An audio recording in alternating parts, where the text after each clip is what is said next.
Good evening, ladies and gentlemen. Thank you so much for joining me. I'm Charlotte du Plessis, and I'm the CEO of Women of Stature. Welcome to our Women of Stature webinar series this evening. It's Monday, it's the 30th of November. It is the last day or last night of November. And then we obviously step into what is going to be a crazy, crazy December, where everybody's running around and obviously becoming very joyful because of it being the festive season. But before we get to that, we have to consider the serious side of life as well. This month, we've actually had a theme, because Women of Stature, as an organization, as a network platform, we have a monthly theme. And this month it was Goals and Aspirations, Getting Ready for 2021. And I don't think that there's ever been such an unprecedented time, well, certainly in my time, as this year. And I guess now we really have to get serious about getting ready for 2021. So I've been very fortunate, and I managed to invite someone who obviously can speak to us on what we can possibly be expecting in 2021 as people in business, as citizens of South Africa, and yes, just trying to at least get a bit of clarity here. So Dr. Frans Cronje, I don't think I need to say much more. I think you can see just by the slide already is from the Center for Risk Analysis. And I'm quite sure everybody's very excited to hear what you've got to say, Dr. Cronje. I want to just say thank you very much on behalf of myself and my Women of Stature team. We know that you have a very, very tight calendar and a very pressing calendar, but you've managed to make time for us tonight, and we certainly are excited to end this month off and to actually end our webinar series for 2020 off with you as our guest speaker. So over to you. Charlotte, thank you very much. You should call me Frans, please. I am Frans Cronje, as introduced. I work for the Center for Risk Analysis, which is a Johannesburg-based strategic intelligence think tank. We work for clients, firms, organizations, individuals here and around the world to give them a sense of both of where South Africa is and where it's headed, as well as the rest of the world. And at the peak of the pandemic in this extraordinary year, my colleagues and I published a book titled The Rise or Fall, and or is a very big word, as you'll see as we advance this evening. The Rise or Fall of South Africa, to try and plot the trajectory that our country is going to take through the next decade. And over the next 45 minutes or so, I'll talk you through some of the key arguments that came out of that book. I'll give you our conclusions on where we think it's going. Then we'll throw it open to questions. My colleague Nick Babaya and I, he's our China guy. He's absolutely great on China. So we've got specific China questions this evening. You've got Nick on the call as well. We'll do our best to answer your questions and give you some sense of direction of where we head from 2021 and beyond. You should be following me on my screen. You saw the landing page, the rise or fall of South Africa. You're now seeing the order of things for this evening that I can just give you a sense of where we're going. We're going to start with the rest of the world. South Africa is a very small boat. It's afloat in a very big and increasingly tempestuous sea. So what's happening in the rest of the world? What does that mean for us? Our global outlook, it's a nice heads up for this evening, is pretty upbeat relative to what many other analysts have been thinking and saying this year.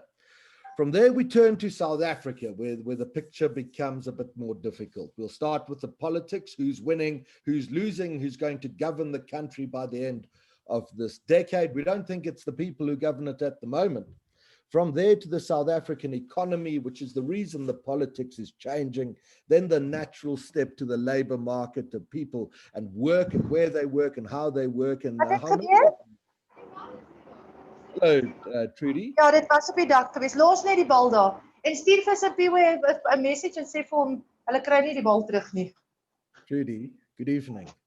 You're coming through pretty clearly on our briefings. I think all your guests, if you just remember to mute yourselves now and again. That's there we go, Trudy. But it's the way of these new briefings. These are the things that we deal with through every evening. You'll hear my dogs barking no doubt later on, and so forth. The world of labor will go through, then education and how it ties into labor. Eskom gets a shout under energy at 0.6. And then the scenarios, what could happen in the future South Africa. And from there, I'll take you to what I think will happen. And then we take your questions. Let's start with the rest of the world. I said it's a pretty upbeat picture, and here's one of the reasons for that. You're looking at 7 countries, the US along the top line, all the way to Germany, and then from France to Australia. And the data I'm showing you is PMIs. Now, PMIs are purchasing managers' indices, and they're indices that are built based on the decisions that purchasing managers in factories or firms, I think that they're going to take. And it's a very good indicator of the health of a country's economy. And the idea on a PMI is that if it reaches 50 points or above 50 points, that suggests economic expansion. If it's below 50 points, then you're not getting any economic expansion. Look at what the data shows. Let's pick one, the Eurozone. That's Europe. May, 31.9. That's a crazy PMI number. In the field that we work in, some younger analysts in living memory, they wouldn't have seen numbers this low. This is the peak of the pandemic in Europe. Then into June, as the pandemic begins to slow, PMIs are fighting their way back to that 50 points mark. They break through 50 into July, and after that, they've maintained themselves in expansionary territory, and that is a very good thing. Now, we write a note every Monday morning for clients. My colleague Becky Mahlobo and I, and it's a little podcast that goes with the note. And right from early in the year, Becky and I made the call that the global recovery will be stronger and faster and sharper, even V-shaped, than what many analysts feared early in the year. And that's a call we got right, because these leaps from the 20s in Australia back into the low to middle 50s, that's basically a V-shaped global economic recovery. Those levels have been held into October. There's been a little bit of a fallback in some PMI data into November. Some of those numbers were out yesterday. That's as the rest of the world moved back into some COVID restrictions. But we think, given the outlook for the vaccine, etc., PMIs are not going to go back to what they were in April and May, and the world is basically through the worst from an economic perspective of what the virus is going to do to it. Now, is there substantiation or buttressing for this view? There's a lot of it, this upbeat view, and I'll show you some of it here. Commodity prices, a good benchmark basis from which to gauge real economic activity around the world. It's copper all the way to coal, and then something called the Baltic Dry Index that I'll explain when we get there. And look what's happened. Data runs from early this year, so early January, right through until a couple of weeks ago. Copper hits the floor in March and into April, recovers very strongly. There's the V-shaped recovery. It's now above January levels. Gold does odd things during global crises, but it has climbed there through the pandemic, come back slightly. Platinum fought its way off that very low floor that it hit in the last or third week of March. Aluminium's come fighting back. Look what iron ore's done. And now that's a real V-shaped recovery. Oil's fought its way back pretty strongly, particularly when you consider that this crash in the oil price was slightly pre-COVID. That was the Saudis and the Russians squabbling over production levels with each other. That saw that big dive happen into the pandemic.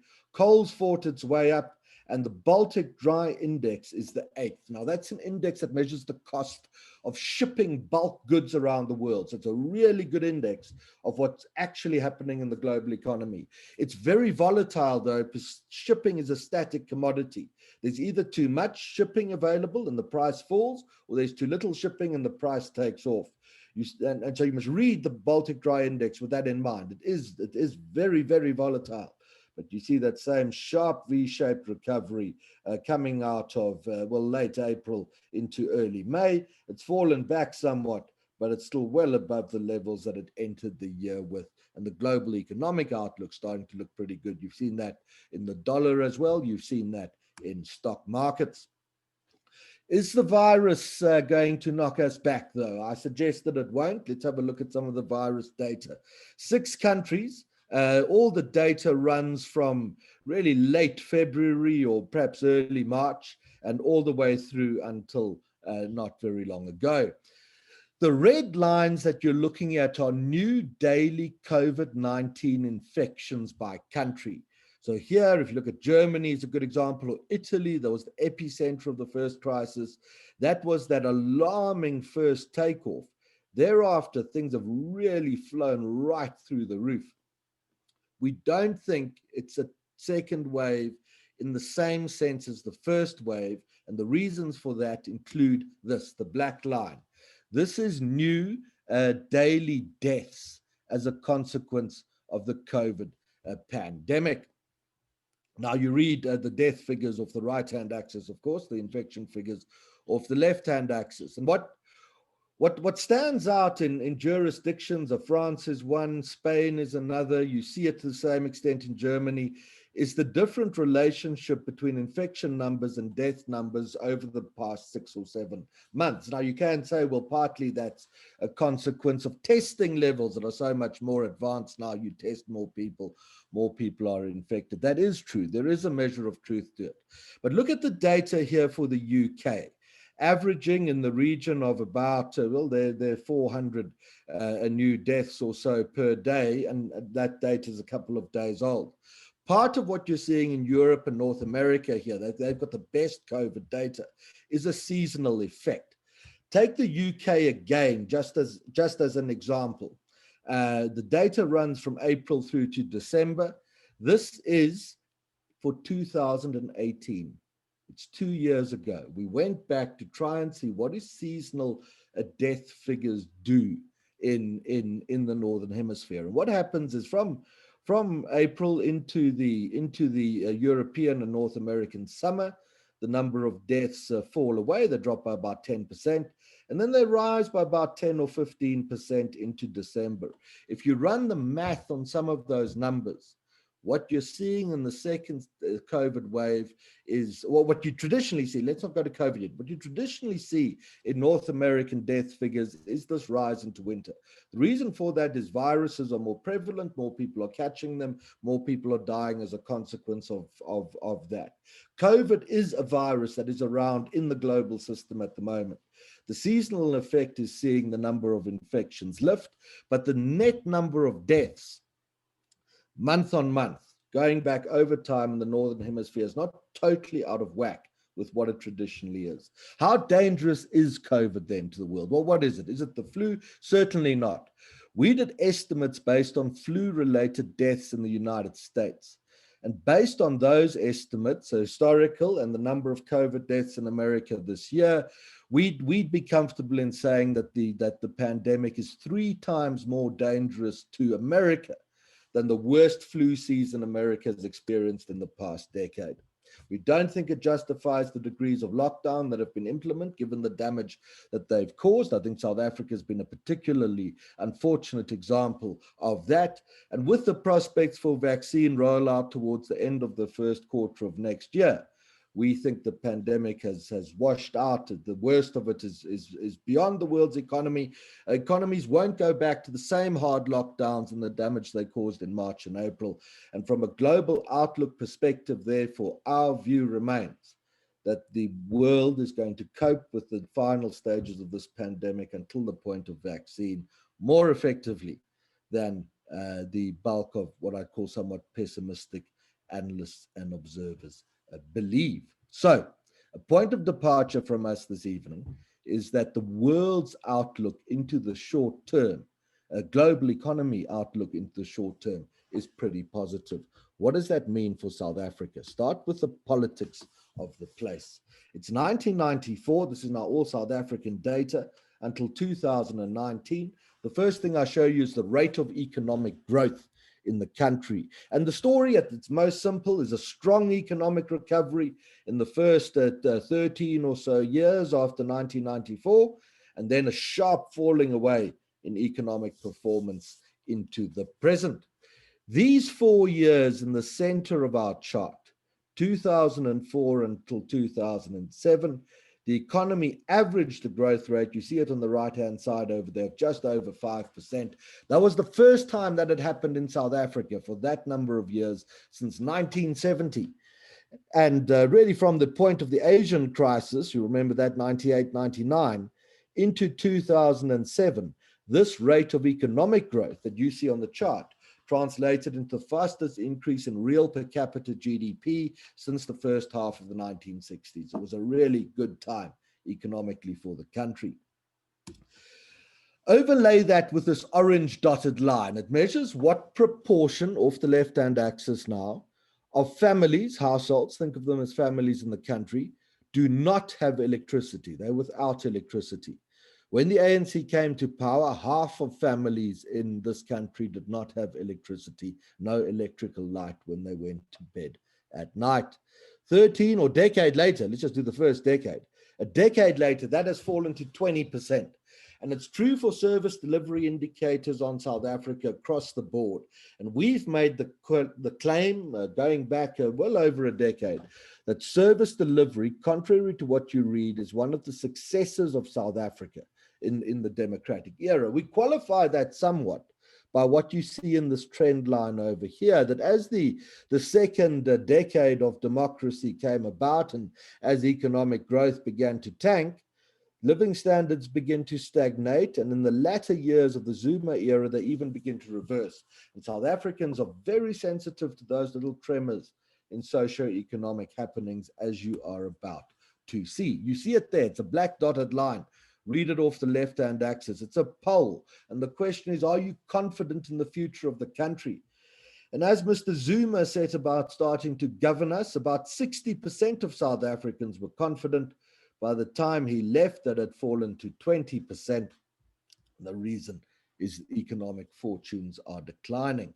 Now, I said this is the politics. So where does it take us politically? Well, there's an explicit political indicator. It's the ANC's performance in the past 6 elections. Starting at around 63% of the vote in 94, the ANC will grow stronger to peak at just under 70% in 2004. And this is a remarkable thing.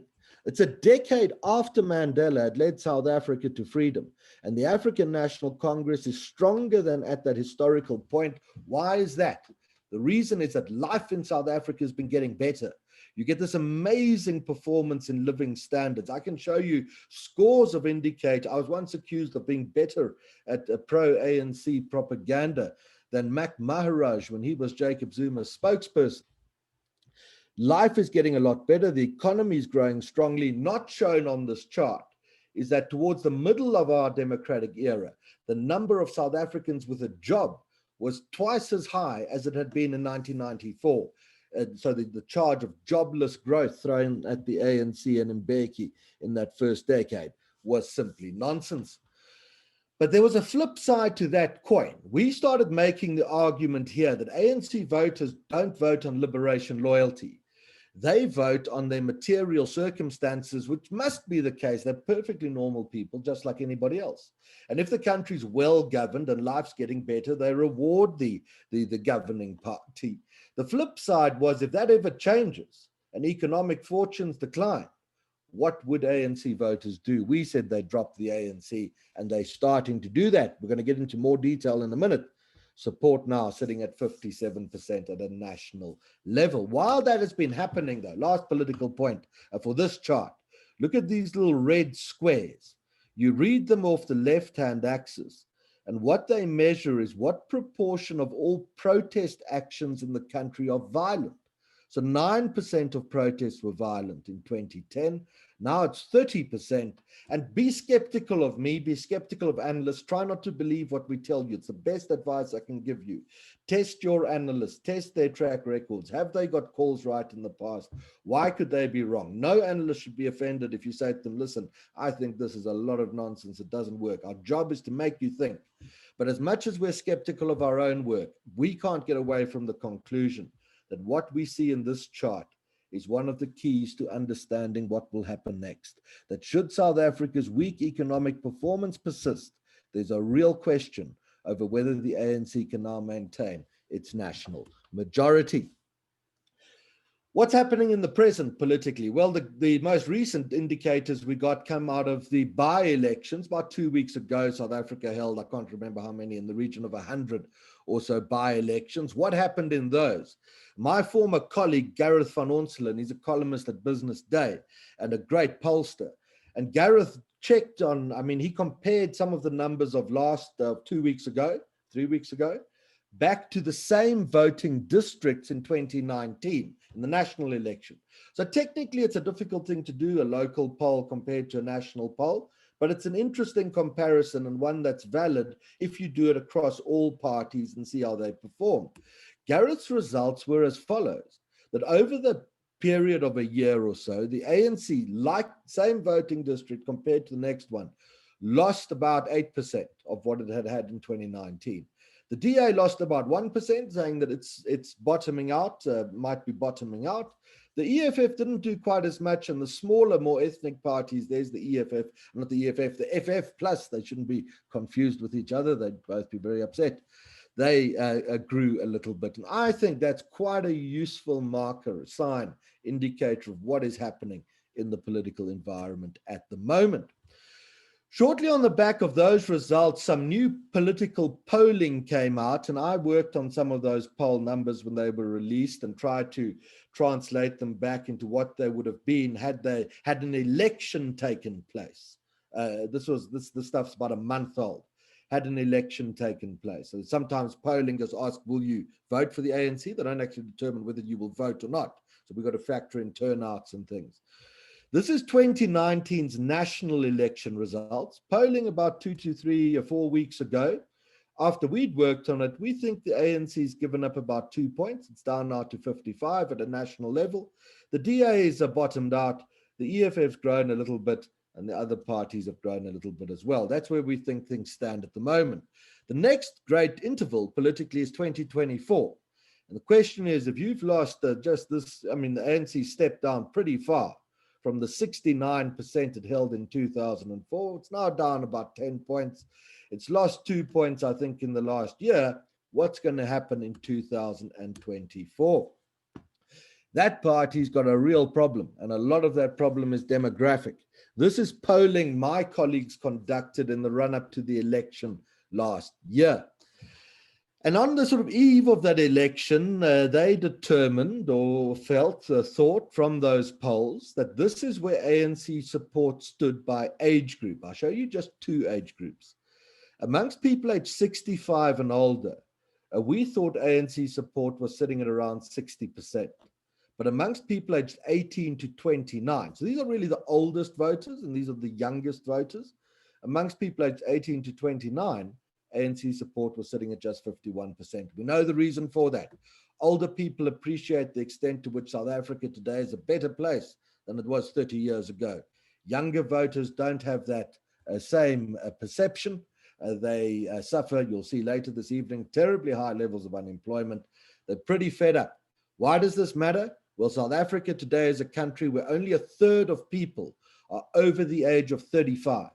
And that means that as these people shuffle out of the electoral system, older people who disproportionately keep the ANC at 57%, and younger voters become more dominant, politics becomes a 50-50 race in South Africa. And our call is that the 2024 election is going to be a 50-50 race on who governs the country. Can the ANC turn its fortunes around? Now, we're pretty hard-nosed analysts at the CRA. There's no room for political correctness or sensitivities. We have enough respect for our clients not to sugarcoat things. I wonder. I don't think they can. And I have many senior colleagues who share the same view. And one of the reasons for that is the question of corruption itself. Now, the ANC is run by its executive committee. It's a committee that has 80 ordinary members on it. And we delved into that committee and looked into people's backgrounds and the like. And what we found was quite frightening. 41 of the 80, we are able to implicate in allegations of serious corruption. So a majority. 8 are not implicated at all. I will vouch for them and say there's no way. And on 31, it was impossible for us to make a call one way or the other. So on a question as fundamental to voter support in South Africa's future as a free and well-governed society, a question like corruption, the balance of opinion inside the leadership of the ANC is now on the wrong side of the equation you need if you're going to take corruption seriously and stamp it out. And this chart is one of the reasons why our call, going back, in fact, some time now, buttressed by the chart, remains that the ANC can at best do lip service on corruption. It cannot survive a serious attempt at cleaning out the stables, because the majority of its own leaders will be the people who are hauled in by prosecutors. We could do a similar chart, in fact, on policy positioning in the ANC. Reform, we think, within that party is now unlikely, and therefore let's not be coy. Our call to clients is begin to position yourselves for the event where the ANC loses its national majority in South Africa. We think that point is going to be reached this decade, could be 2024. If South Africa remains a free and open society, there's no way on the demographic trends, voter trends, the relationships between living standards and voter support, the ANC can survive until 2029. We'll get later this evening into who and what follows from them. To set you up for that and get you thinking, probably my predecessor called it the most powerful countervailing force in favor of South Africa's success is, and I'm pleased to tell you this because there's a lot of bad news on South Africa tonight. Here's the good news. South Africa's people are amazing. We polled them, we've done it for a very long time, and I can tell you there is a moderate majority of South Africans, 70 to 80% of people who hold moderate and even conservative opinions. They want the same thing out of the country, and they respect each other across every line of race and class and history you can imagine. Do not make the mistake in your own estimations of where we're headed, of thinking that what Twitter opinion suggests is mainstream opinion, or what's written in South African newspapers is mainstream opinion. South Africans themselves are more sensible than that. Here's some pretty deep insights. A question out of our polling, we asked this question quite a bit. Sports teams in South Africa should be selected on merit alone. 15% of people say they disagree. 83% of people say they agree because South Africans want to see their teams win, and they're not as racially obsessed and hateful of each other as the media and Twitter can sometimes suggest. Would you prefer your child's teachers to be the same race as you, or it doesn't matter as long as the teacher is good? There's the result again. That's that moderate majority. Some people lie, yeah, probably. But given that we've been doing this stuff for years and years and years, we ask so many questions against which to test the assumptions that people make about the answers people make. I'm confident, and I'm a pretty hard-nosed conservative analyst. I'm confident in telling you this stuff is rock solid. South Africa is built upon a 70, 80% moderate majority who are just great people. They just want to get along together, build a great country, and they will support anyone who leads them in that direction. Here's another one of those questions. Question's not quite as simple as what it says there. Different races need each other for progress. It's more along the lines of we've come a long way together. We've tried this sort of living together thing. Does it really work? Should we go our own way, or should we still now, even now, in the back of Zuma decade, with the do we still need each other if each group is to be successful? 88% of South Africans agree with that. Whatever happens in the future of our country, I will continue to maintain the people were on the right side and were let down by their political leadership. Isn't that story around the world? From the politics, let's quickly go to the economy, because this is where South Africans are being let down. If you want to know what's coming next in South Africa's economy, you can do no better than to read the lead indicator. It's composed by the central bank. It's built out of other indicators, such as whether people want to buy new cars or factory orders are expanding. It's a really good predictor for economic performance. The rule on the indicator is simple. Is it going up? Its level doesn't matter. If the indicator begins to rise or continues to rise, you can be confident that the year or 18 months ahead is going to be better in the South African economy than the last year was. If the indicator falls or slips, then you can imagine that the opposite is true. The trouble with the indicator now is that whether you start pre the financial crisis, the sharp V's, the global financial crisis, or after it, the indicator is now on its sharpest flat to downward trajectory on record. And in that alone, there's enough to say that South Africa cannot aspire into next year to growth levels very much above its moving average. I'm going to get into some of those forecasts for you now. Here they are, in fact. Left side of the screen, Center for Risk Analysis growth forecasts this year, next year, and the following. Right side of the screen, there's Mr. Mboweni and his forecasts. We're a bit further south than him this year. We're both into this bounce of 3 and something % next year, and then we're at half of the Treasury forecast. Now, we're in good company there if we're at half, because over the past decade, Treasury forecasts have tended to be about twice as optimistic as reality turned out to be. I said the recovery on the previous graphic, don't think this is an economic recovery, this 3.5%. It's simply the low base effect of the very low growth year. Look into 2022 to get a real sense of where the South African economy is going. Our best case into the medium term, very low growth rates, especially if you compare them to that great window. I highlighted it for you, 2047, when the economy was growing at 5%. And I'm afraid to tell you, into 2023, Mr. Mboweni drops his growth forecast even further than that of 2022. And the reason why he does that is he knows that there is no convincing recovery plan on the table, that the investment conferences and seminars, there was one last week played up in the media, aren't actually attracting the flows necessary to rebuild the economy, and grave doubts remain about Eskom. I'll get into those a bit later for you. As the economic growth rate slows down and continues to slow, the government starts to run out of money, which is one of the reasons it might lose a future election. 1993 projected into 2023, 2024. I told you you'd get my dogs this evening. I don't know if you can hear them, but they're barking outside my window. National revenue, this is how much the government earns in income as a share of GDP, has increased from just above 20% to nearer around 30%. Government expenditure, though, has taken off. Look at that amazing trend line climbing over there to a mad position. The difference between expenditure and income is the budget deficit. And compare the craziness of here, because it's crazy stuff, this, to this era over here. ANC comes to power.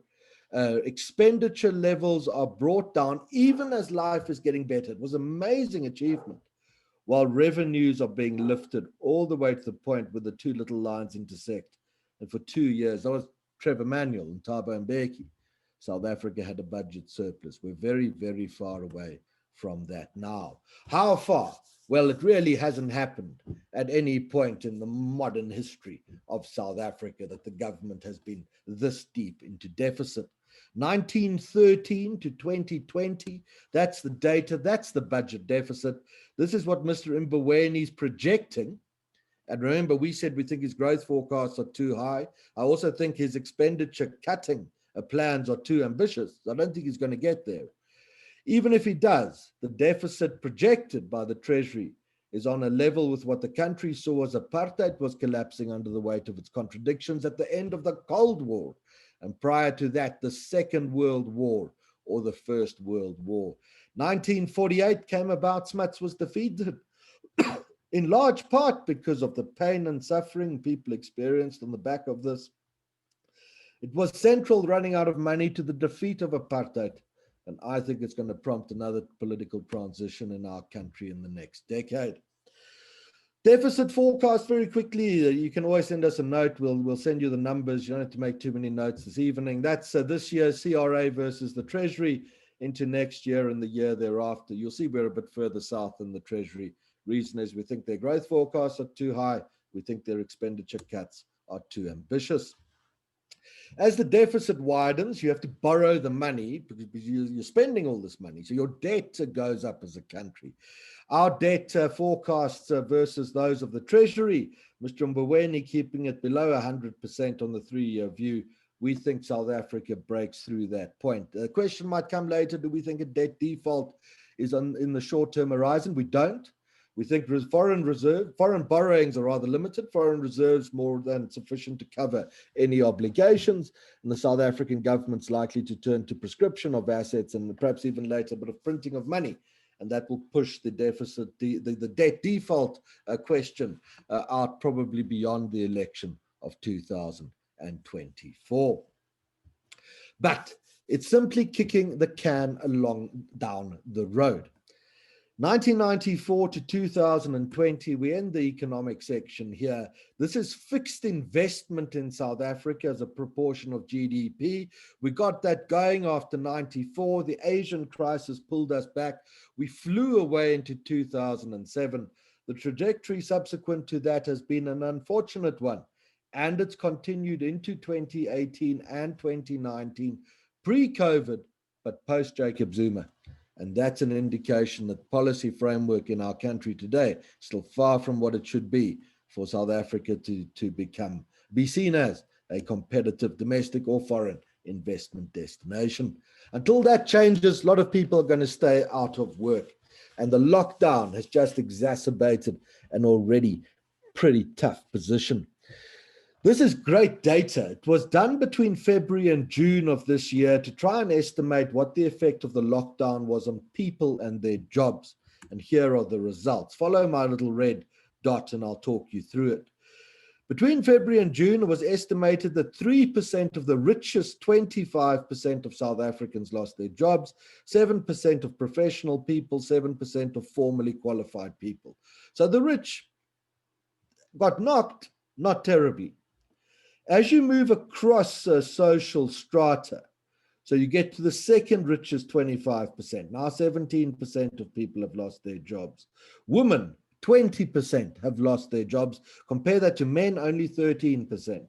Non-tertiary educated people, manual laborers, and the poorest 50%, devastation across the country's labor market. COVID acts in this respect as an accelerant for some of our political scenarios. It's those job losses going to be pretty tough for any political movement to withstand, let alone one fighting the demons the ANC is fighting today, already on the slippery slope of losing support. And it came off these COVID job losses an already poor position. The labor market absorption rate is what I'm going to show you here. Now, that's a great indicator. It measures what proportion of people of working age have a job. And in the first quarter of this year, let's start Australia. 74.6% of people of working age in Australia had a job. Japan was 78, Russia 71, South Korea 66, the US a little bit higher. Developed economies, emerging markets sit at 60 to 70%. South Africa, 42%. Second quarter, as COVID hits, we get slayed and our absorption rate falls to about half the level of some developed economies. And that's crazy too. There's some crazy numbers around South Africa. And I don't know why more analysts aren't bold enough to say that it's just not sustainable to be a free and open country where people can choose their leadership, where you endure this level of financial exclusion of so many millions of people. Eventually something breaks. It has to break through the ballot box. That's where South Africa's change is coming from. We came back a little bit into the third quarter, the most recent numbers, but we're very far off global norms. Politically, I know I hammer this point home, but it is an important one. 94 to 2020, that's the number of people with a job in South Africa. I told you, it started at 8 million. By the time Thabo Mbeki left, it was about approaching 15 million. I told you it had doubled, that it almost doubled. Stagnated into the Zuma era. A lot of this was civil service employment later on. At the end of the Mbeki era, interestingly, the civil service was no bigger than it had been in 1994. Job growth was in the formal and informal private sectors, as it should be. ANC support on top of that. Create jobs, ANC members vote for you. Stagnate job creation, let alone go through a period like this. Politically, you get hammered and the party's been hammered as a consequence. From Labour, we go to education, because this is the crux of the Labour, half the crux of the Labour question. Some of it is labour market policy and regulation. Other half of it is education. And I can prove the importance of education to getting a job. It makes sense, but to prove it is an important thing. What you're looking at here again is the labour market absorption rate. Remember what that is? It's the proportion of people of working age who have a job. What my analyst colleagues have done is they've shown it to you based on people's highest level of education. There's the data. Start here where my little red pointer is. For people who've been to university in South Africa, the labour market absorption rate's about 70%. I told you global norms at around 70%, so far so good. But if you haven't been to university, if you've completed matric, therefore, secondary completed, you can aspire to an absorption rate of around 40%. If you haven't got matric, you've often got an absorption rate of around 25%. It's unsustainable. There's a moral problem with it, to leave this number of people outside of participating in the formal economy for as long as it is. I've worked on numbers like these for many years. I don't have them in my head, so I'm not going to quote the figures, but you can get them from us. The position of women is very much worse than that of men in terms of exclusion from the South African economy. There's second quarter data is where we started. Third quarter, not a very much a better picture for most people other than the university educated elite. Quickly go to Eskom, where this picture's not marvelous either, I'm afraid to tell you. January 2013 into September of this year, you're looking at the volume of electricity distributed in South Africa. The trend line, if you run a trend line through it, the problem is that it's downwards. And the amount distributed is falling. Eskom has major problems, got somewhat better leadership than it had, very much better if you consider what it had just 4 or 5 years ago. I mean, there's no comparison. But infrastructure is failing, new build projects take a long time. There are questions about the efficacy of some of the green projects that are being introduced. We're telling clients that we don't buy entirely the view that South Africa can escape its energy conundrum. It's got too little electricity to grow the economy quickly through the medium term. Just on a pause on this data quickly, you'll see the pattern in it. It's statisticians see that. Look what it's telling you. Go to any trough in demand and you hit the middle of the South African summer. And go to any peak in demand, let's go to a peak, there's a peak, and you hit the middle of the South African winter. It's nice when data shows you patterns like that. You can have some confidence that what you're seeing is right. Pretty, in South Africa's case, this is another reason why we don't see the economy beating much over a 1% growth rate into the medium term. We're not alone in that view. Tito Mboweni agrees with us. Right, if that's the background, we started with the world. I think it's pretty upbeat.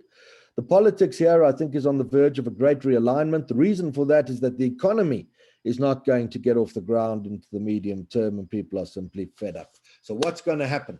These are the scenarios. Now, we work as a team in scenarios. It's a different approach to working in forecasts. The forecast takes you straight to a single point in future space and time.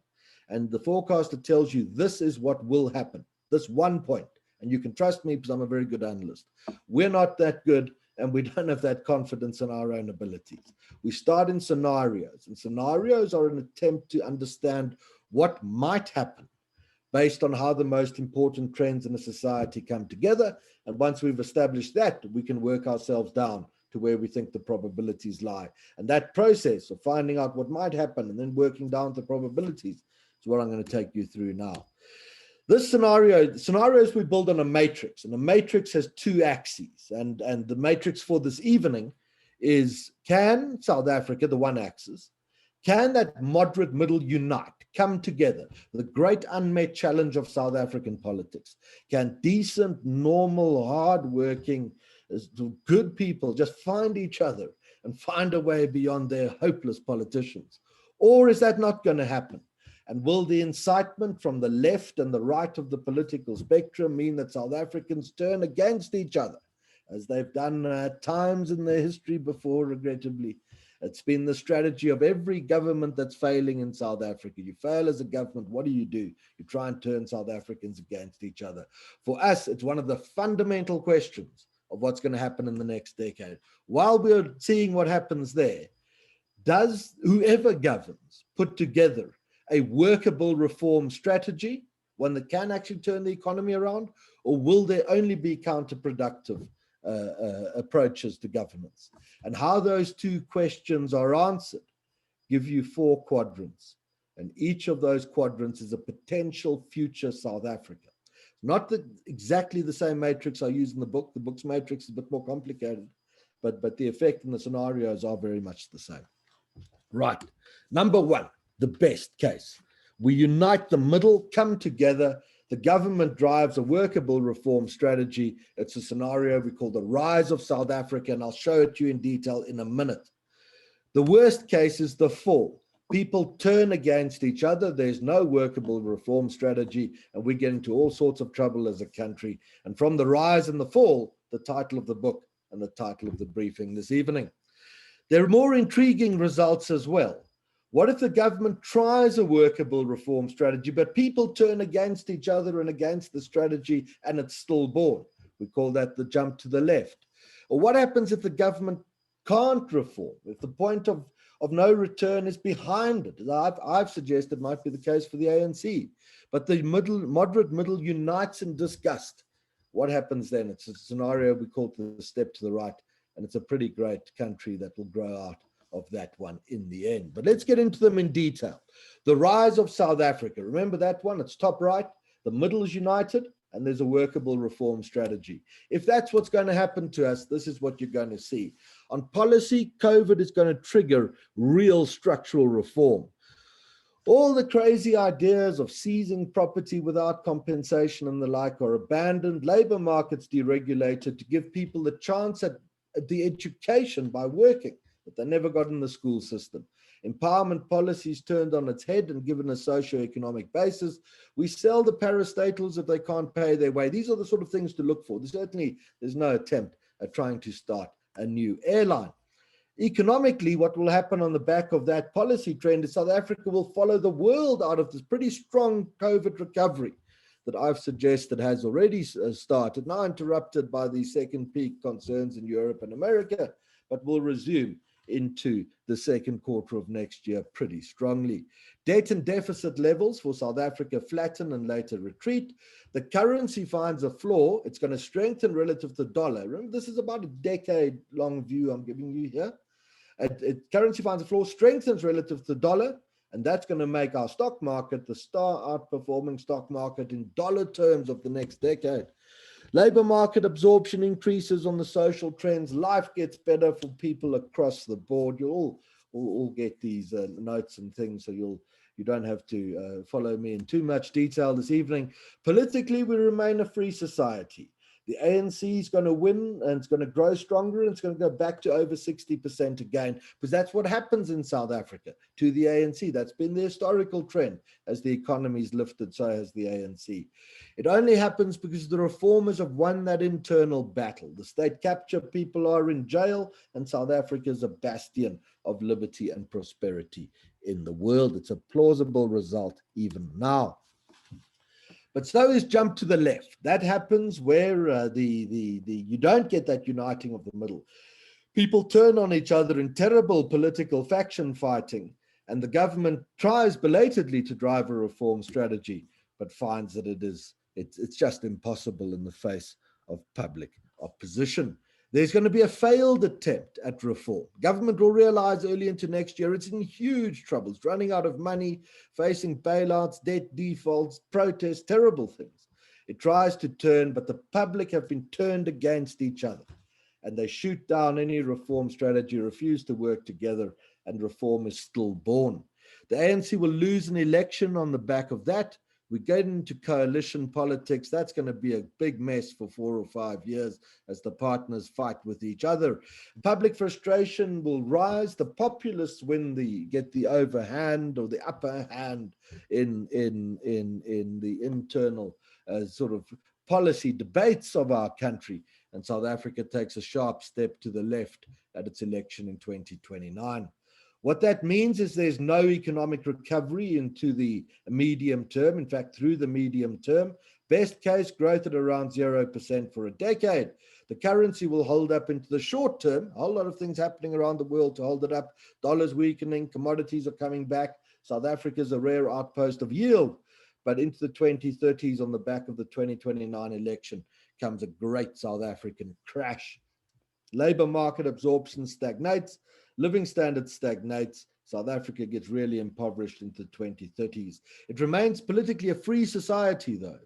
The ANC's reformers are driven out of the alliance by the sort of populist upsurge of anger, inspired and exploited by dangerous extremist politicians in our midst who just turn people against each other. We become a late neo-Marxist case study. Number 3 is the fall of South Africa, and this isn't great either. There's not going to be reform, is what this scenario says. Rather, the reformers will be driven out in the next year, the best of them, Mr. Ramaphosa, Mr. Mboweni. The crooks and the thugs take over. It's a radical economic transformation all the way. You'll remember the slogan. It came out of the end of the Zuma era. And what it translates into, there's real action on expropriation, far beyond land. Seizure of savings, seizure of assets within companies becomes really a nasty environment. Pensions gone, private healthcare nationalized, South Africa then loses its middle class. We're not going to hold at 0%. Economically, we're about to take a deep dive into a decade of recession. Debt deficit takes off, defaults, government prints money in desperation, inflation takes off, currency collapses.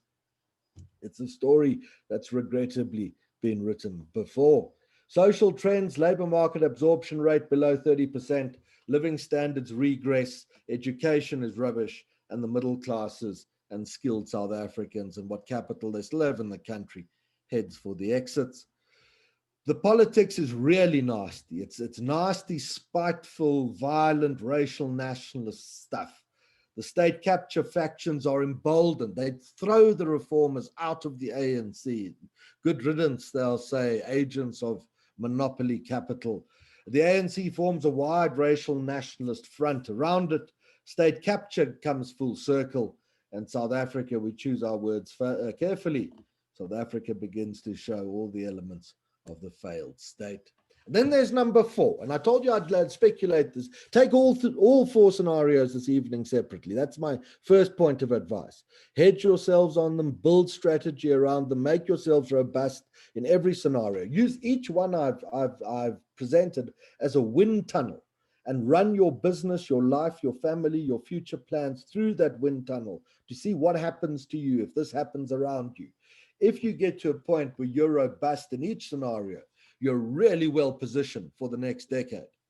If you follow that advice, then I'm happy to tell you, I think step to the right is where South Africa is going at the moment and where it will be in a decade. It works like this.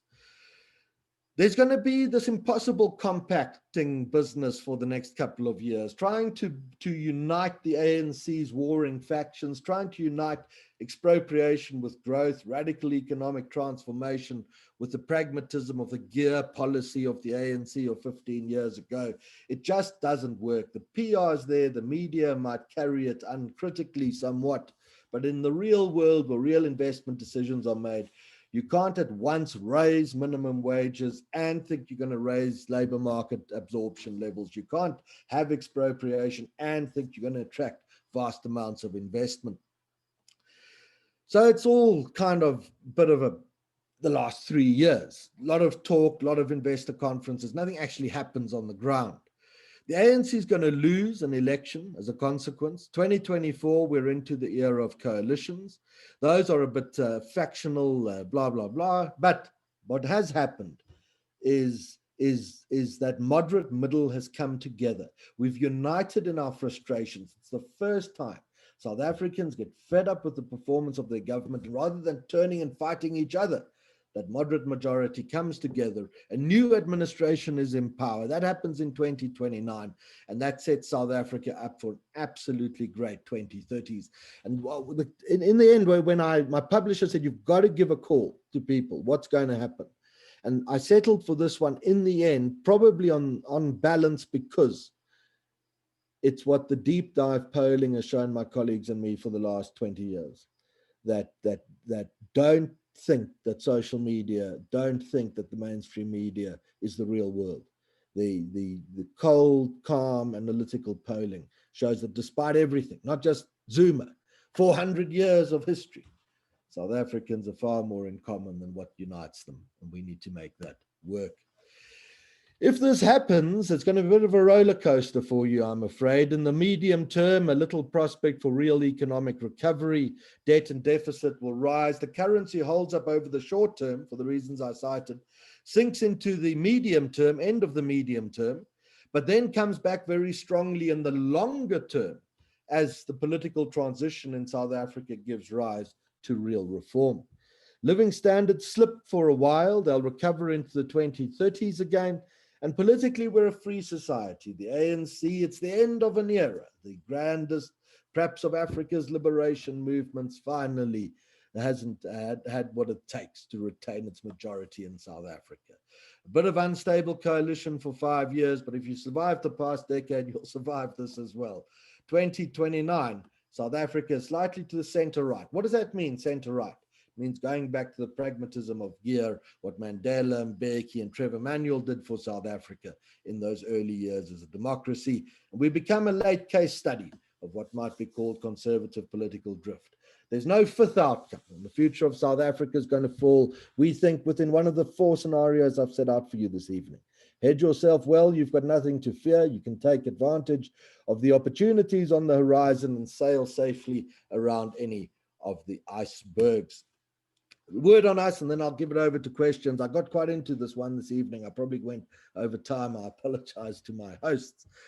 If you're not familiar with us, we do a vast number of things, WhatsApp notes, podcasts for clients, briefings. You've seen one this evening. We do them on all sorts of things, the American election. And Nick, who's on the call, just did a great one on China for us and where that country's going. If you need to know something, you can ask us, we'll find it. And if you're trying to make a decision, you can give us a call and say, I'm trying to do this, or I'm thinking of doing that. Do you think it will work? And from 30,000 feet, which is where we watch the world, the sort of macro strategic intelligence analysts, we'll do our best to give you some advice. Subscribers into the CRA, there are 2 options. Individuals, we turned the business around during the COVID pandemic. We never had individual subscribers before. We've got those now. And then our usual corporate premium subscribers are around. If you want to know more, you'll find us easily on Google, find us on Facebook. We do a YouTube video every morning of the week. Send an email to my colleague Sherwin, and he will tell you more. That's it from me, Charlotte, for this evening. Thank you very much. And I'm going to try and answer your questions. Thank you so much, Frans. I see that we have got some people that are asking questions, so I'm going to hand over to Nicholas. I told him he can take the lead here. Thank you very much for that, Charlotte. Yeah, very interesting presentation as always. Frans, we've got a few questions here in the chat. Just a reminder to anyone, if you'd like to ask any questions, please write them down into the chat. Maybe later on, if you have something more complicated, we might allow you to unmute yourself and you can join the conversation. Let's see here. All right, so a question here from Leroy. Hey, Frans, I also think that conservatives will rise up, but if the can of worms that is property rights is already open, how would these conservatives fix that, given that they would need a 2/3 majority to amend the constitution? What are your thoughts of that? Yeah, look, it's very important that we hold the line on property rights now into that 2024 window when I think the politics is going to begin to shift.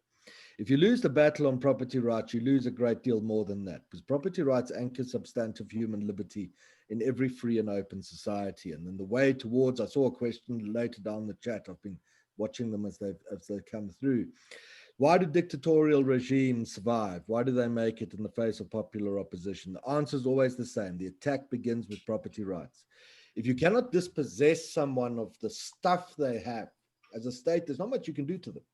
If you have the power to dispossess the assets you can politically, you can trample all over them and get away with that. There's been, look, let's say a bit about property rights. The current iteration of the expropriation bill dates back a decade, and there's been a lobby to fight it, and it's fought it effectively for more than 10 years. So that dates back to 2008. It's fought it effectively for more than 10 years.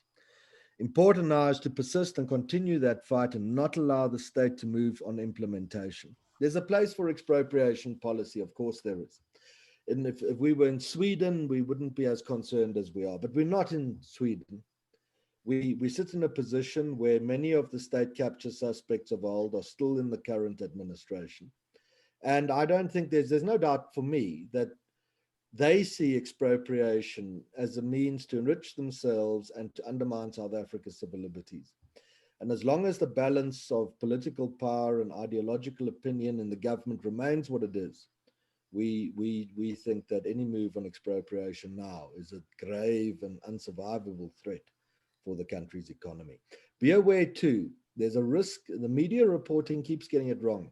The expropriation stuff is not land policy in the main. It's dressed up as land policy because it works politically, given the history of the dispossession of Black people of their land in this country. But the powers being sought by politicians extend well beyond land and can culminate in the seizure of any asset, fixed or movable, across any sector well beyond agriculture. My colleagues have written quite a lot of it's in the public domain, and I'd really advise you to go and read it. Nick, what's next? We have another question here from Leroy. In failed countries like Zimbabwe and Venezuela, why is it so difficult to remove the dictators? Is war the only way to remove these dictators? No, not necessarily in the end. Look, one of the reason I've given the property rights answer, and when you lose on property rights, you later lose your democratic institutions as well. Who wins great political and ideological contestations? Is it through the barrel of a gun? Is that the only way? No, I don't think it is. A very useful thing to read, if this interests you, is something called Battle of Ideas theory. And I'm certainly won over. And Battle of Ideas theory holds that the winner of any greater political or ideological contestation will ultimately be the side that injected the greatest volume of compelling argument into the public domain. It's much more dangerous than fighting the government with a rifle, which we're certainly not suggesting anyone does. But to articulate new and different ideas. This is why those dictatorships and fascist societies you mentioned in your question burn books, restrict the internet, and shoot intellectuals. They do it so that no alternate ideas can get out. There's little doubt that ultimately, if you participate in the battle of ideas, I think an organization such as yours is well positioned to do so, and the balance of opinion that you articulate begins to dominate within the public domain, the odds become pretty good that at the point of the next great crisis, you will be very influential in determining the post-crisis policy framework for a country. Nick, back to you. All right. The next question, we've got a couple of questions. First of all, will we get a copy of the presentation? Yes, for sure. If anybody wants a copy of the presentation, I'll just get your emails from Sherwin and we'll make sure it gets to you. Can you comment on South Africa's role in Africa and which direction South Africa's lead goes? Do we slip to third or worse or rise back up? And then a last little question, China's role in South Africa versus the Western world. Maybe I'll comment on that just now. Yeah, okay, great questions. South Africa slips to third, yeah, maybe fourth, fifth, sixth at the moment. There's a thing happening for much of the useful history. What happened, let's take the last 100 years, what happened on the southern tip of Africa was hugely influential in what happened across the continent. Projection of power, force, influence.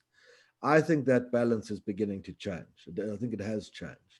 Many firms we advise come back from ventures into the interior to say how well received they were, how enlightened intellectual property rights policy was, for example, comparison to some of the dangerous things that are being done in South Africa today.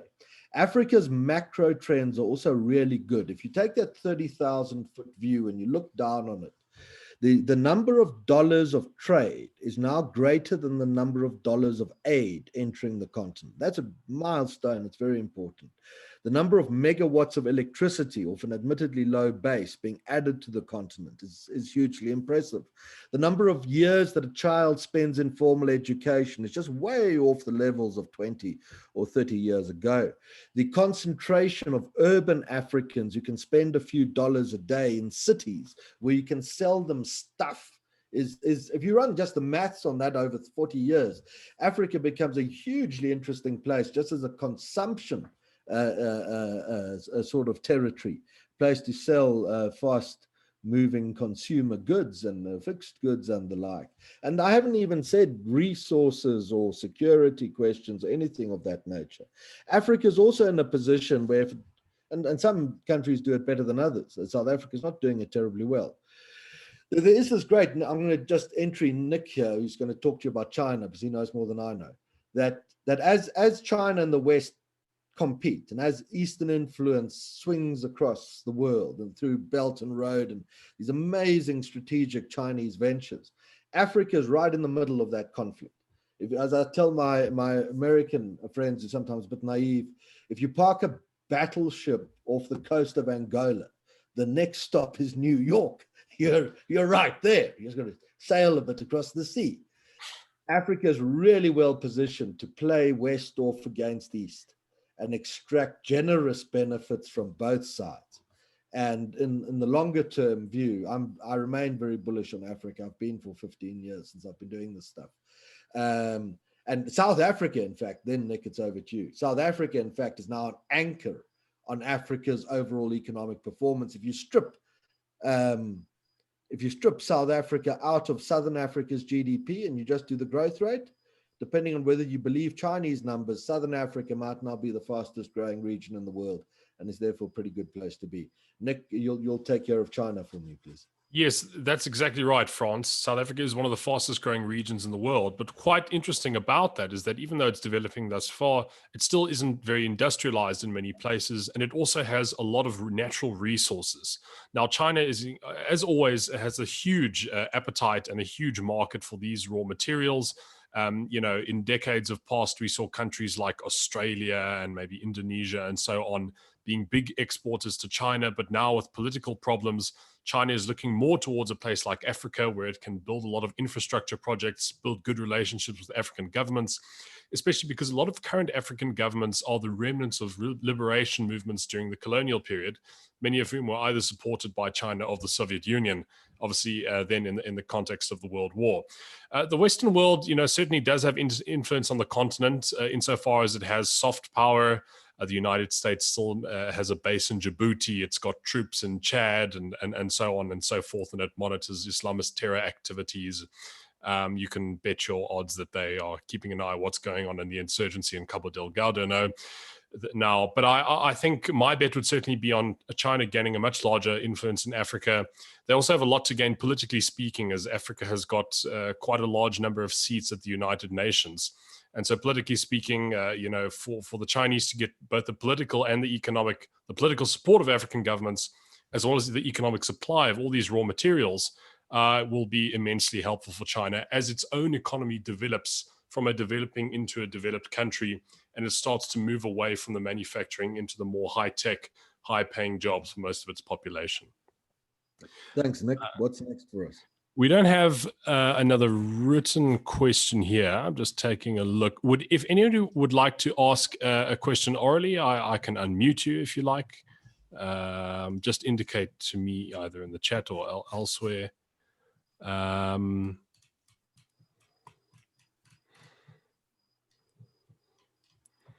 don't see. Sorry, Nicholas, did you ask? I should unmute myself.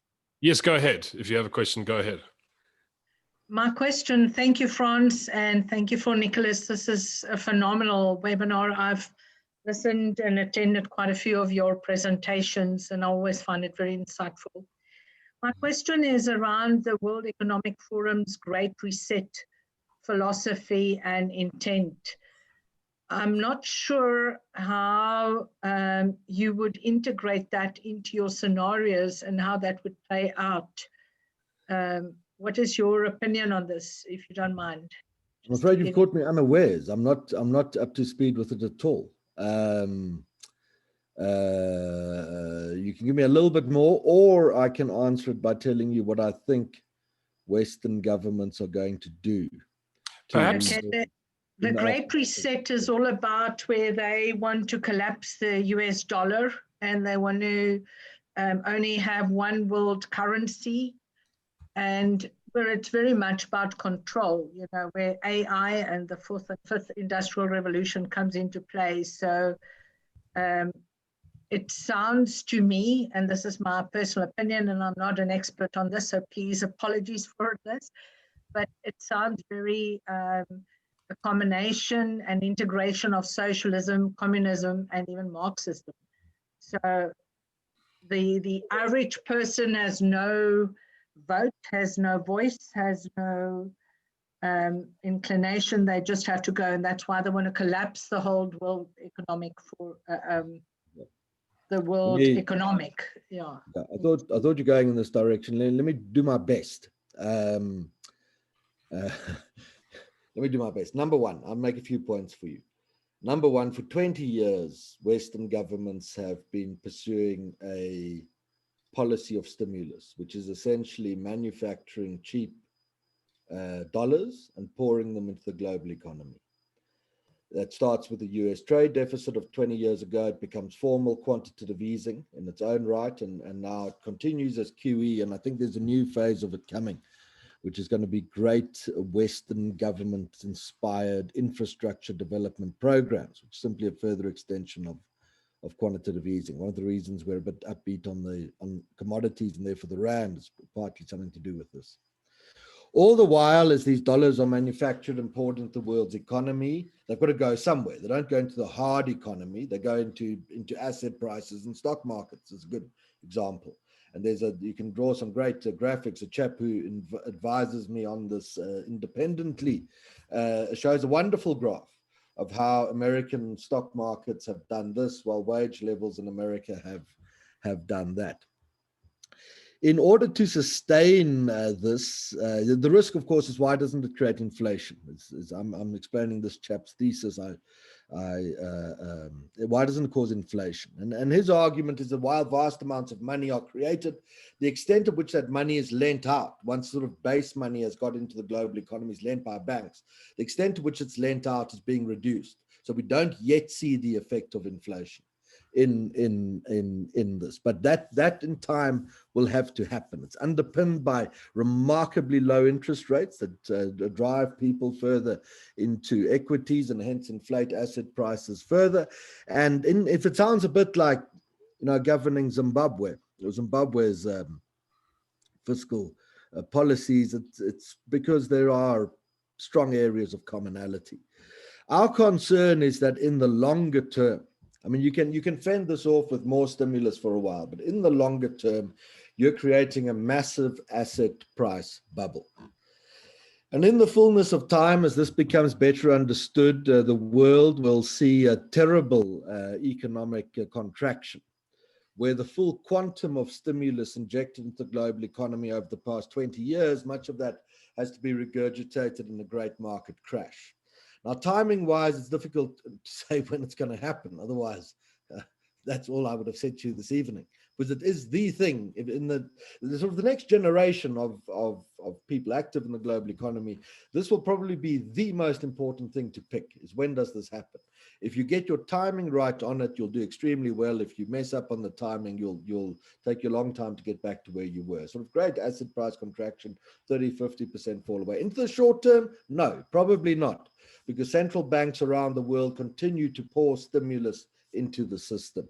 Into the medium term becomes more of a prospect, but it's very hard for us to think that through the longer term, sort of the decade and beyond, that contraction won't play out. That's part one of my answer. Part two of my answer, and it only has two parts, is begin to familiarize yourselves more and more with what are called the culture wars and their implications. They sweeping, I was briefed terribly well on this about a week ago, I mean, not for the first time, but terribly well a week ago. The culture wars are really an attempt in the Western world to reset, to use your term, to reset the rules and norms and institutions that underpin liberal democracy, to do away with the idea that the individual is the most important unit of analysis in a society, instead to class society into two hostile camps, perpetrators and victims. The perpetrators responsible for the poverty of the victim, and these are groups that are biologically determined, whether you fall into the one or the other, and that neither party can leave its group. You can't become virtuous if you're a perpetrator. You can't become successful if you're a victim until the underpinnings of liberal democracy themselves are broken down. And the confluence of these two great mega trends are, if you get your long-term global calls right, it will be because you got your head around a proper understanding of these two big global trends and when and how they are likely to intersect. The last thing, Nick, and then back to you again, is sometimes when we're finished with our clients, they don't understand much more about the world than we started. And I think sometimes they understand even less than when they got into the briefing. And we don't mind that. I think too many analysts make the world easy to understand. They give the world neat little sort of hospital corners and clear answers to complex questions. And those analysts are just often flat wrong. And the advice they offer, Cyril Ramaphosa will be a great reformer, etc. COVID will bring about a global collapse economically, a depression for a decade. They're wrong in those calls. And we as analysts are inadequate in the sense that I don't think we're often very good at making the world make complete sense to a client in a briefing. But I think the pieces of information we provide that client with and the uncertainty that creates are the critical ones from which to take strategic decisions, and pieces of information that, if you master them, mean that more times than not, you're going to get your big global geostrategic calls right. Nick, back to you. Thanks very much, Frans. I see we have one more question from Faiza Lokia. Faiza, would you like to unmute yourself and speak out the question? I see you've written a more... Yeah, I can see the question. Let me quickly look at the question for you. If not, I'll read it out. Okay. What role does youth play in our current political climate? What is the space for young people to drive political reform? And what does the data say is the biggest issue for them in electing a political party? I think there's lots to say on this one. Yeah, there's a lot going on there, and all very good questions. Well, young people at the moment do not register to vote in significant numbers. The proportion of young people registered is actually very low, and they certainly don't turn out to vote in great numbers either. And so that causes some analysts to look at young South Africans and say either they're too stupid to vote, or they don't understand, or they're lazy, or they're apathetic. It's wrong on every single call. Young South Africans, if you poll them, you see it, are very well informed. They're very astute, and it's obvious what they want, and that's the reason they don't vote. They don't vote because there's no one out there in the political game that's offering them the life they want. If you poll people and say, what do you want? It's a very important question. I'll tell you just now about an ANC poll question along these lines. The first thing, and it goes to your question, Faiza, is a job. They want to work. The dignity of labor, the chance to come home in the evening and show your family you did this for them. We're a country today, so data is somewhat dated, but it comes out of our own shop, so it's good. We're a country where only a third of children grow up in an environment where they see someone go to work every day and come back from work again. So how do you socialize a child? Well, what happens to young men? You're a business association of women, but have some empathy for young men. What happens to a young man who can't look after his family, can never find a job? How does he deal with that? How does he come home? His kids say they want something. What's he meant to say to them?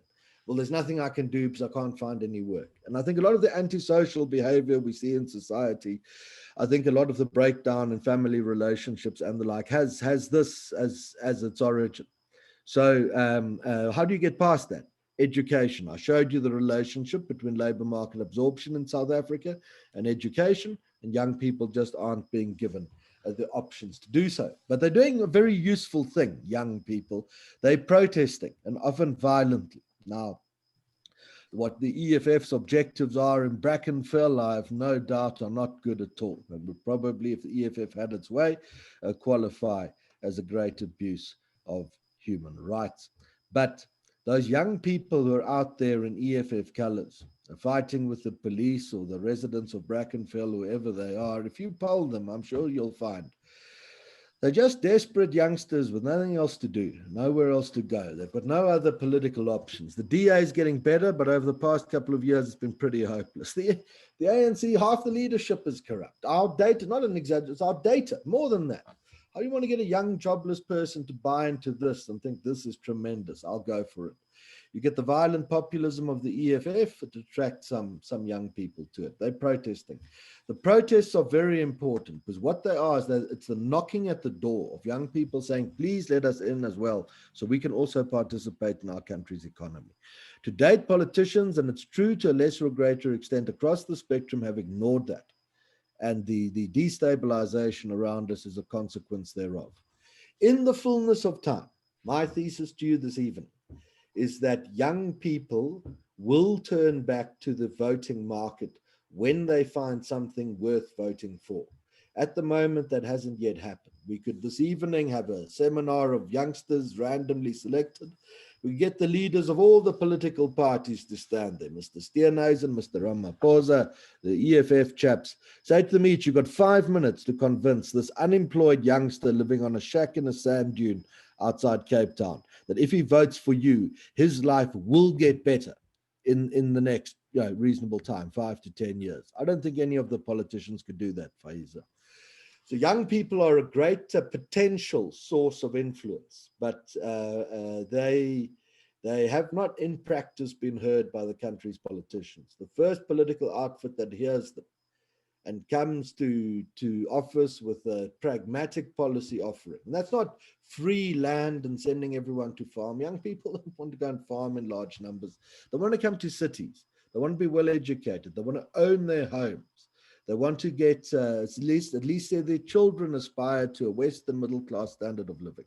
The first political outfit that offers that in this climate, I think, can run away with that youth vote, dominate any future coalition, and probably becomes that center-right political movement that I held for you this evening would be governing this country into the 2030s. Nick, back to you. What else is there?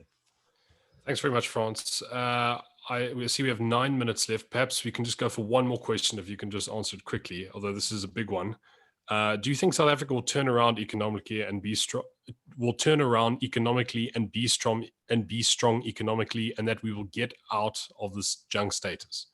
Yeah, I look on the argument of this evening. Yeah, I think but when? And I really wish I could say to you in 2 years' time. I can't say that because it's going to take longer. It's going to that turnaround. I see the questions asked by Michael De Silva. That turnaround. People have always asked us, what will the inflection point be? When will South Africa turn around? And there've been a lot of false starts. My colleagues haven't bought the false start theses. It's made us a bit unpopular with some of our clients. We didn't think the end of the Zuma era was the beginning. We didn't think the new dawn was the new dawn. We didn't think that Mr. Ramaphosa would prove to be a great reformer, capable of seeing South Africa's performance recover. Throughout, now more, we hold the view that the inflection point towards reform will have to be the defeat of the current administration, because it is not able to reinvent itself to achieve a much higher rates of economic growth. That can only happen between 2024 and 2029. So gear yourselves to the consequences of that. There's nothing worse, I see it in my job all the time, than a client who's been told by an analyst to believe that the turnaround is 6 months away, being desperately disappointed when it's not. We're probably going to struggle through this thing for another decade, is my call. But at the end of that decade, I think the prospect for a real reform movement is very strong. And into the 2030s, South Africa, I think, could grow very strongly, replicating what we were doing into 2007. And when that happens, our ratings downgrades will, as they did into the early years of our democracy, will recover strongly. But I'm afraid, Michael, I don't think before the early 2030s. Nick. Indeed, things may get slightly worse before they get slightly better. Thank you very much for that, Frans. I see there's no more questions, so I'll hand over to Charlotte again. One more thing, Nick. One more thing. Sorry, yes, and then yes. Charlotte. I'm sorry, Nick and Charlotte. You know, you need to get this stuff right. This proper sort of strategic anticipation. You need a proper understanding of time and the time that things take, and it will now, I think, take the better part of a decade. But you've been through a tough decade, and you are here, which suggests you've made it in some form or another. It's going to remain tough, but you know, I think this is a tough country. It's been a difficult place to make it in back as far into history as you want. The only window in the last 400 years where South Africa has been governed well to the benefit of all its people was really the 13 years between 1994 and 2007. So, you know, get the perspective right on what it's like here and what the prospects are. Invest yourselves in the solutions. And I think it's not flippant. It's a nice quote that I learned from the radio man, Bruce Whitfield, who ended a briefing by saying, it'll all be all right in the end. And if it's not all right, it's not the end. And Nick, with that, Charlotte, back to you. From me, thank you very much for having us this evening. I've enjoyed it. Thank you for your time. And I hope we'll speak to each other again. Well, thank you so much, Frans, and thank you to your team. And yes, I just love that saying, it'll all be all right in the end. In the end, it'll all be all right. And I do believe that, you know, the advice that you've been giving us as well, and I think this is something that I'd like to encourage, is not to lend yourself your ears out for the wrong news, and to know where to go to find the right information, or at least be guided in the right direction. What is your viewpoint on that? And let us close off with that, Frans. Look, be skeptical of all analysts. It's very important. Ask for track records. Have you got it right in the end? What was your position on the Rand this year, last year? When Ramaphosa came to power, did you tell your clients that the Great Reformation was at hand? Or did you tell them that it wasn't at hand? It's a very good question. Did you call Mbeki's demise? Did you, in March and April, when the panic struck, were you telling clients, listen, hang in there, because we think there is a V-shaped recovery, because this thing is terrible, but it's being overdone, the reaction to it. It's possible to find the track records of analysts, particularly if you ask them to give you, answer a couple of questions. Be careful of what you see on social media and the mainstream media. Be skeptical. I have amazing colleagues. The team is, I don't know how many people we employ at the moment, 30 odd. They have almost 100 years. We're more than 90 years old, 100 years of experience on South Africa. And we barely understand what's going on. And we poll it ourselves. We still don't really understand it.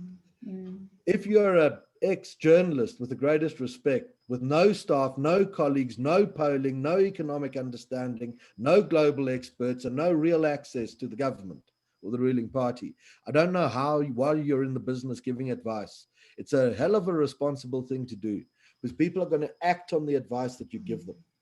And you mustn't do it without being pretty certain that you're giving them sound information. But in the end, it depends on the client. You've got to make the calls.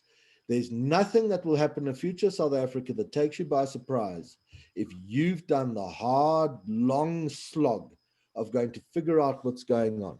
That means read the original. Don't read just the media report of Mr. Ramaphosa's speech. Find the speech and read it yourself. Read the Treasury original documents. These are your businesses. This is your money you're investing. Be skeptical of analysts across the board. It includes me. I'm happy to be skeptical about. I think I'll withstand it. That's my best advice. Again, it's great to talk to you all this evening. I hope we'll do it again next year. And Charlotte, from me, but not from you, but from me for this evening, good night. Well, Frans, thank you very much. And yes, it's just most certainly not going to be the last time we speak to you. I'm already in conversation with your team to see how we can position ourselves alongside the CRA during the course of 2021, because we are very serious about giving our members, who are all women, and it saddens me to see that the ratio of unemployment is already so high amongst women who have lost their jobs. And I just want you to know, Frans, that I actually started a foundation in November of 2019, not realizing what was going to happen in 2020. And I'm running a project actually called Forgotten Woman, the South African Forgotten Woman of COVID-19. And the reason I'm doing that is because I realize there's so many women that have been unfortunately struck down because of this pandemic and job losses. So I'm very passionate about that. I'm very passionate about helping women who have unfortunately become statistics as a result of this terrible pandemic and, what has obviously resulted in our country. So I would be absolutely delighted, Frans, to invite you back. I'm sure our viewers tonight will agree that it has certainly opened our minds up to understanding more about how the political climate affects the economic climate or the economic results within our country, and not to be afraid of hearing what is possibly the truth, but certainly a scenario towards what could be the truth. So from me and to everybody out there, I want to say thank you very much for registering for tonight's webinar. Thank you so much to the CRA team. I've worked very well with your guys. Frans, you've got a great team of guys.